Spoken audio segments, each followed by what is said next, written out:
So dear students, आज मैं आपको प्रेपोजिशन इन एंड इनटू के बारे में आपको बताने जा रही हूँ।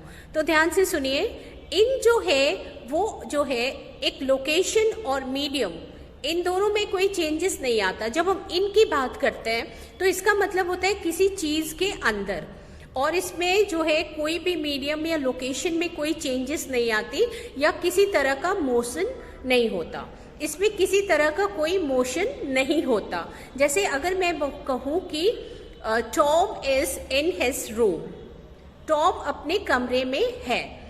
और अगर मैं इनटू की बात करूं तो इनटू में जो है मीडियम और लोकेशन दोनों चेंज होता है और इसमें एक मोशन दिखाया जाता है। जैसे Tom walked into his room, तो इसमें एक तरह का मोशन हुआ। पहले में Tom is in the room, इसका मतलब है टॉम अपने कमरे में है, इसमें कोई मोशन नहीं हो रहा है। टॉम की पोजीशन बताई जा रही है कि वो एक कमरे में है।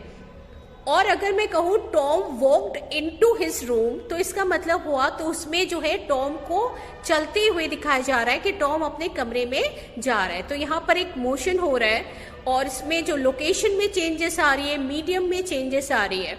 ठीक है, तो इसको हम इनटू में चेंज करेंगे। अब देखिए मेरे हाथ में ये पेन है, ठीक है।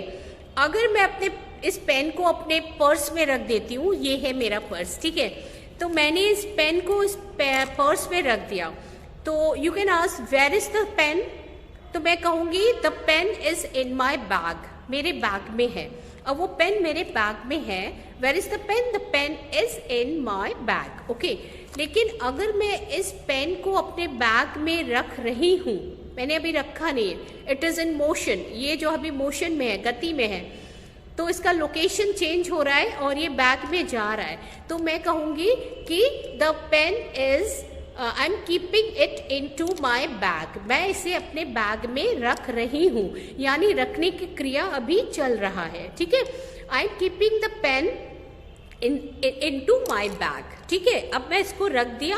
अब रखने के बाद पेन अंदर चला गया तो हो गया where is the pen? Pen is in my bag. ठीक है, इनटू तब होगा जब आप उसको करते हुए उस क्रिया को दिखा रहे हैं। जैसे अगर मैंने जो है पत्थर एक उठाया, मैंने एक स्टोन उठाया और उसको जो है मैंने पानी पर मारा, तो जब मैं उसको मार रही हूँ और उस जो पत्थर की जो क्रिया है, जो उसकी जो गति है, जो मोशन है, जो लोकेशन है, वो चेंज हो रहा है और वो पानी की तरफ जा रहा है, तो मैं कहूँगी कि I am throwing a stone into the water, okay, क्योंकि वो जा रहा है और वो पानी में जाके डूब गया।